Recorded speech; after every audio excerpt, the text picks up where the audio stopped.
자, 우리 사회표 나머지 볼게요. 풍속 작가 보시면 첫 번째 이야기. 장래의 제사는 어떻게 지내냐 이거예요. 고려 장래의 제사. 자, 우리 일반 유교식 제사를 지냈다. O야 X야? 그게 X라는 거. 절대적으로는 안 된다는 거예요. 왜? 유학은 고려에서 어느 분야에 한정돼 있다고요? 정치다. 우리 사회적 삶을 규정하는 건 유학이 아니었다. 그러니까 우리 사회적 삶은 뭐 장례든 제사든 여러 다른 행사들은 불교나 혹은 우리 토속신앙이나 다양한 방식이 됐다. 이게 포인트. 절대로 유교적 의례가 아니다. 그래 나중에 이 유학에 똘똘 뭉친 사람들은, 나중에 특히 성리학자 같이 유학에 똘똘 뭉친 사람들은 진짜 딜레마다. 와서 보니까 뭐다야? 우리 삶이 유학이 아닌 거예요. 맞죠? 그럼 우리 삶부터 바꿔야 된다 생각하게 된다. 그걸 나중에 우리 문 앞에 보도록 하고요. 그리고 그 밖에 행사를 보시면 고려의 대표적 행사가 나와 있죠. 연등이야. 고려 사람들 이런 말을 해요. 연등이를 시작해서. 연등이 언제 시작한 거야? 봄이죠. 왜 음력 1월 15일이면 봄이야, 봄. 이제 초봄을 말하는 거야. 그리고 팔관에 이게 보시면 어째요? 음력 11월 15일이면 그저 겨울이죠. 그럼 연등이를 시작해서 팔관회로 끝난다야. 고려의 대표적 행사들인데 다 무슨 행사예요? 맞아, 불교 관련 행사야. 근데 불교 행사인데 맞아, 연등이는 전형적인 불교 행사라면 팔관회가 전형적인 불교 행사냐 이거야. 팔관회는 어째요? 산악에도 제사 지내고 용신에도 제사 지내고 이건 불교신이 아니죠. 맞잖아, 부처가 아니잖아요. 맞아, 이게 단순 불교 행사가 아니었다야. 이게 포인트야. 불교의 성뿐만 아니라 이런 토속신앙, 이런 잡신들 관련된 게 도교적 성격이다. 이건 도교적 성격도 일부 있다야. 확인할 수 있는 거고요. 잠깐. 근데 이게 팔관에는 단순히 행사를 넘어서 뭐다야? 자기 요즘으로 친다면 페스티벌이었다요. 그래서 이렇다야. 이게 특징이다요.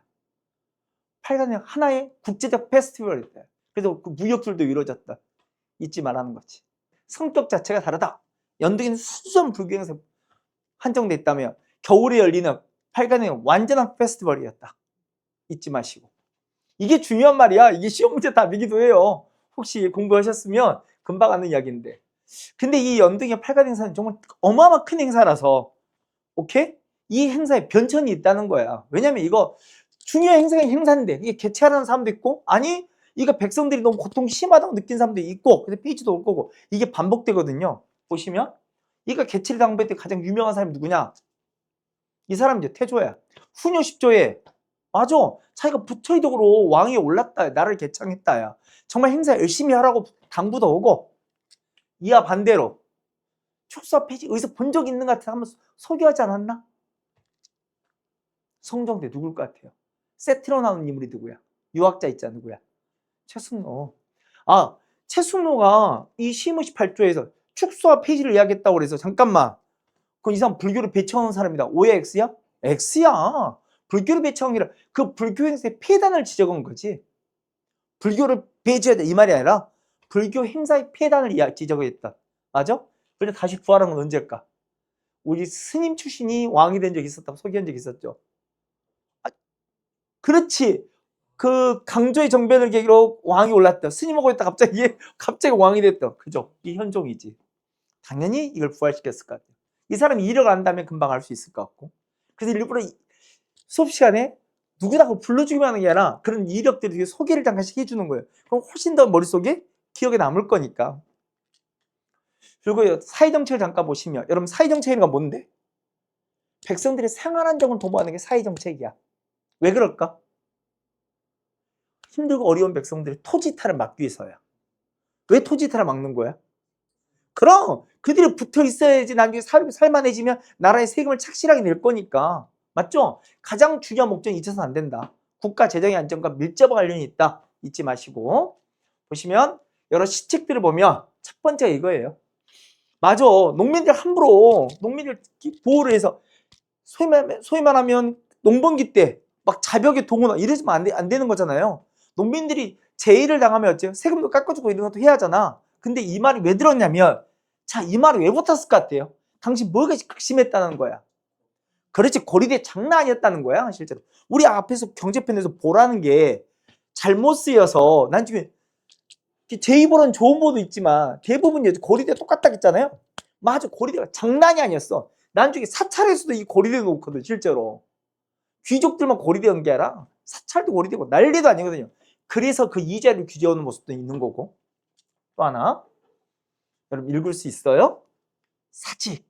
사직이 뭘까요? 우리 자세히 보면 이 사직의 의미가 보인다? 켜져라, 켜져라. 사직이 보이지 않아요? 자, 요거 하나 보시면 요거 하나. 이게 뭐예요? 그렇지, 흑소자인지 알겠어? 우리 요거 내가 한번 보여준 적 있었던 것 같아. 이거 무슨 자예요? 벼화자라고 했잖아. 이게 신이라면 얘는 무슨 신인가? 사는 토지신. 여러분 지금 무슨 신? 곡식신. 아니 벼신만 하지도 않겠지. 곡식의 신. 맞아? 우리 많이 들어. 종묘사직을 보존하옵소서 많이 들어봤잖아. 맞지? 그 종묘사직의 사직이 바로 토지신과 곡식신. 나라의 근간을 종묘와 사직으로 보는 거야.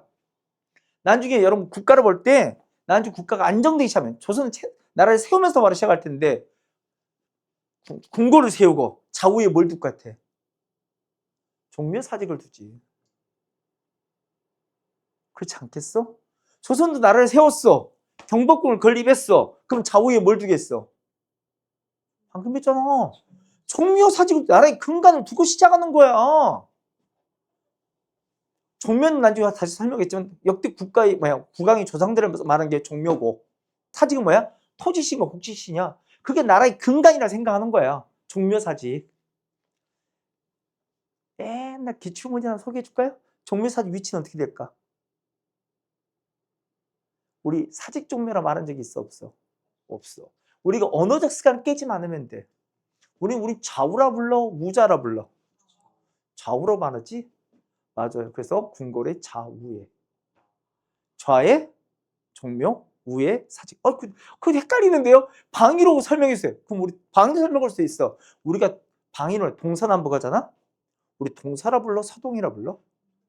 그래, 뒤집지 않으면 돼. 그럼 좌가 뭘 말하는 거야? 동. 우가 뭐야? 서. 아니, 우리가 그 언어 다 붙어 있는 거야. 좌가 먼저야. 좌우. 아니, 언어를 안 바꾸면 돼. 좌우야. 그게 동서야. 그게 종묘 사직이야. 궁궐에 나중에 경복궁 가서 딱 보면 좌에 종묘, 우에 사직이 있어. 동쪽에 종묘와 서쪽에 사직이 있어. 고민할 필요가 없어. 왜? 안 믿겨요? 그렇게 가는 거야 진짜로. 자, 다시 좀만 가볼게. 그래서 어째? 농사를 권장하는 게 보이지? 이렇게 정말 토지시고 곡식시대 제사 지낸단 말은 보이는 거잖아. 농사가 얼마나 지엄한지를 보이는 거고요. 그리고 이 백성들의 생활을 돕기 위한 상설관청도 있고 임시관청도 있고. 이 임시관청이 도감이라고 들을 거거든. 언제 임시란 말이 도감이야. 임시적 기구들. 상설기구. 구율은 뭐였어? 빈민구제하는 거라겠죠. 구휼이 대표적 뭐가 있고요? 의창이 있고. 보로는 좋은 보 뭐가 있고요? 제의보가 있고. 잊지 마시고. 그리고 의료도 있는 거지. 백성 아픈 걸 대비해서. 대표적 뭐가 있고요? 해민국이 있고. 백성이 베푸니까 해민국이 있지. 또 하나가 뭐냐면 백성들이 아픈 이유가 뭐야? 솔직한 말로 못 먹어서 아픈 거야. 그럼 약만 주면 돼? 안 되지. 먹이고 약 주고 해야 할 거 아니야. 그게 진짜 낫지. 그런 걸 말한다고? 대비원 하고 부르는 거야. 대비원이 느낌이 안 오죠? 자, 이게 어디서 왔냐면 전형적인 불교식 언어예요. 한자로. 이건 알죠? 자비는 알지? 불교의 가장 기본적인 교리가 바로 자비야. 그 베품이 바로 불교의 가장 기본적인 교리야. 그 부처님의 덕을 말하면 돼? 대자 대비한다 그래. 그 부처님 덕을 느낄 수 있는 곳이 바로 뭐다야? 대비원이야. 그래서 약만 주냐 먹여주기도 하는 거야. 먹이고 약 주고 낫게 해주고 그게 대비원. 그게 두 개 있다고 해서 동서대비원. 잠깐. 그럼 만약에 조선은 뭐예요? 유학이야 불교야? 유학 성리학의 나라잖아. 그럼 이 관청들이 사라질 관청이 딱 보이죠? 그렇지. 대비원 없어지는 거야. 명칭 보면 알잖아. 최소한 이 명칭이 이 기관 이름이 바뀌기라도 할 거야. 최소한. 이렇게는 못 쓰는 거야. 납득이 돼요? 그리고 마지막으로 물가 안정을 위해서 상평창까지. 혹시 알아요? 상평창, 아니 들어가요. 여러분 물가 안정? 그럼 물가는 높아야 돼, 낮아야 돼? 낮아야 돼? 낮으면 누구 죽는 거죠? 누가 죽는 거야? 그럼 생산자가 죽는 거지. 그럼 물가 낮아야 높아야 돼? 높아야 돼? 이런 씨, 당신 물가가 높으면 당신 죽어. 왜 그러세요? 당신이 죽어. 그럼 물가는 높아야 낮아야 돼? 그럼 경제에 가장 좋은 말은 적당히야. 아니, 경제에 제일 좋은 말은 뭔 줄 알아? 예측 가능성이야. 이런 말을 함부로 해서 이 정도까지 말을 해도 되죠. 너무 민감한 정치적 내용은 아니라서. 정치적 사람이 경제 제일 못된 짓 하는 게 뭐냐면 예측 가능성을 없애는 거야. 지 마음대로 흔들고 다니는 거야.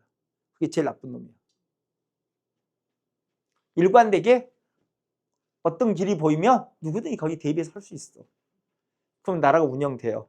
근데 그게 안 보이면 나라는 운영될 수가 없는 거야. 경제 제일 좋은 말은 예측 가능성이에요. 그리고 경제의 가장 적당한 수치는 뭐냐면 적당이에요. 왜? 여러분, 아니 간단히 말합시다. 성장과 분배 중에 뭐가 중요해요? 그럼 적절한 조합이 중요한 거야.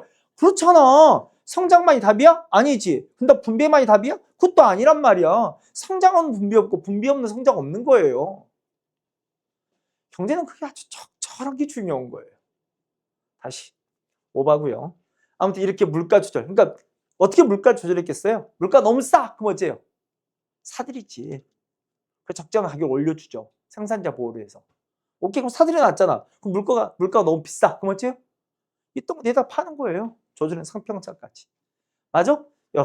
여러 사회정책 관련된 관청들을 받고요. 확인해 볼 수 있지? 이렇게 구의를 담당했던 기관도 있고 의료 담당했던 기관도 있고 다 했던 기관도 있고 물가 안정을 도모했던 기관도 있고 확인해 보고. 잠깐, 우리 이렇게 써져 있는 거 보니까 상평차 언제 만든지는 알겠다? 복습을 하네요. 여기 딱 보니까 상평차가 언제 만드는지 그건 알 것 같아. 여기서 제일 힌트가 어디 있어요? 그렇지, 딱 보이잖아. 어느 왕이다야? 성종이지. 맞잖아. 성종 때만 이걸 보는 거야. 뒤에 가면 이제 어째 경기 오던 길 싹 갈아엎잖아. 현종 가서는. 기억나요? 성종 때 있죠. 그리고 임시기구. 왜? 전염병이나 이런 재해에 대처하기 위해서. 그게 바로 뭐냐? 구제도감 혹은 구급도감을 부르는 예종 때 설치됐던. 자, 이게 시험에 아주 잘 나오던 시절 연도가 있었어요. 혹시 아시나요? 진짜로 이게 한국사 관련된 시험만 나오면 다 나오는 연도가 하나 있었다고요. 찾아보시면 그래요. 공무원 문제든 한능검이든 뭐든 나오는 문제가 있었다고. 언제였을 것 같아? 2020년. 왜 나왔을까요? 그렇지. 어? 이게 코로나지, 코로나. 이거 코로나 기념 문제라면 안 되고. 아무튼 이 코로나 때문에 나왔던 문제예요. 실제로. 이게 거의 모든 문제 나왔던 유명한 기관. 우리도 뭐가 있었다야? 구제도감이 있어요. 안 되지. 이게 현대판, 그러니까 고려판 뭐였다는 거야? 쉽게 말해서. 그럼 질병관리청이 있었다는 거잖아. 자, 나머지 잠깐 보시면 법률이요. 자, 고려는 법률이 있다 없다? 있었다야. 당연히 법률이 있죠. 기본적으로 당률. 그걸 참조한 71개 법률이 있었다. 자, 근데 중요한 포인트 그 다음이야. 법률이 있는데 법전은 있다 없다? 그럼 법전은 없었다. 우리가 그래서 법전의 대명사처럼 배우는 게 뭔데? 조선거예요, 조선거. 그게 바로 뭔데요? 경국대전이야. 그때 가서 우리가 법전이 등장하는 거지 아직은 법전은 없었다요. 근데 잠깐 중요한 건 71개의 법률이면 여러분 잠깐만 이걸로 우리 삶을 다 규정할 수 있을까? 택도 없죠. 있을 수 없는 거야 이건. 맞아요? 너무 성성성 비었잖아요. 그 나머지 다 뭘로 처리했다야? 이거지 관습법. 그리고 마지막으로 형벌이 있었다요. 고려나 조선의 형벌은 5가지 형벌이에요. 이거 보면 우리가 진짜로 인간적인 나라라는 걸 알 수 있어요. 왜? 5가지, 독한 거에 5개 나오다니. 해봤자 뭐예요? 회초리 때리고요. 장, 권장, 여기 권장 알죠? 도, 징역살이 시키고요. 안 되면 귀양 보내고요. 마지막 4. 사도 잠깐 소개할게요. 여러분 한자 읽을 수 있죠? 힘든 거 아니죠? 삼복제가 뭔지 알겠지? 삼복이 뭘 것 같아요? 사형이야. 단심으로 때려? 이건 때린 사람도 불안한 거야. 이건 돌이킬 수 없는 거야. 끝이잖아요. 맞지? 몇 번의 기회는 줘야 한다야. 그럼 삼심제 지금으로 치면 이미 고려 때 그 삼심제의 모습이 보이더라. 고려 문종 때 삼심제에 따라 사형만큼은 한 번쯤 받으시고요. 왜 우리 이렇게 중국 형벌 때 보면 어마어마한 거 알죠? 능지차창 뭘 것 같아요? 여러분 찢는 걸 알잖아. 능지차창 뭘 것 같아요? 사람을 갖고 회를 치는 거예요. 한 점 한 점 뜨는 거라고요. 포 뜨듯이. 죽이죠? 그것도 중요한 산채로야. 죽음을 함부로 하사하지 않는 거예요. 살려가면서 한 점 한 점 여며내는 거라고요. 우리나라가 얼마나 인간적인 나라예요? 자, 마지막 끝으로 이 재미있는 형벌이 있어요. 이게 고려만 있는 형벌이에요. 뭐라 써 있어요? 귀향형. 이게 무슨 말이에요? 너 고향으로 돌아가! 이게 형벌이 된다는 거야. 신라든 귀향에 있을 수 없지. 왜? 이란 씨. 신라 때 귀족은 다 어느 지역을 대상으로 해요? 경주를 대상으로 해요. 너 고향으로 돌아가! 그러면 말을 여전히 고향이 있는데요? 왜냐면 자기 원래 경주 태생이고 경주에 있는 거야. 돌아가라는 말이 적용이 안 돼. 이 말은 또 언제가 적용이 안 될 것 같아요? 조선이야. 조선은 너 고향으로 내려가. 너무 좋아해요. 고향 가고 싶어하니 더 많은데 뭘. 왜? 그만큼 미리 말하면 조선을 이끌어가는 양반 사족의 지역적 기반이 아주 탄탄해요. 그래서 고려와는 다른 거야. 고려에서 귀향, 너 고향으로 내려가! 왜 이게 가능할 것 같아? 고려의 귀족들은, 특히 문벌 귀족은 개경 출신이 아니잖아. 개경 올라가 사는 거지. 원래는 출신이 뭐야? 호족이었잖아. 맞지? 근데 그 지역에 자기 사는지 원래 고향에 살던 남아있는 호족들은 지금 어디에 있는 거야? 향리대에 있던 거지. 향리는 귀족이에요, 중류예요? 중류죠. 신분적 강등을 말한 거야. 이해가요? 이게 하나 형벌이 될 수 있는 건 꼭 하나 받으세요. 고려에서 가능한 거예요. 고려 문벌귀족을 대상으로 귀향형이 존재할 수도 있었다. 이해가요? 정리되셨습니까?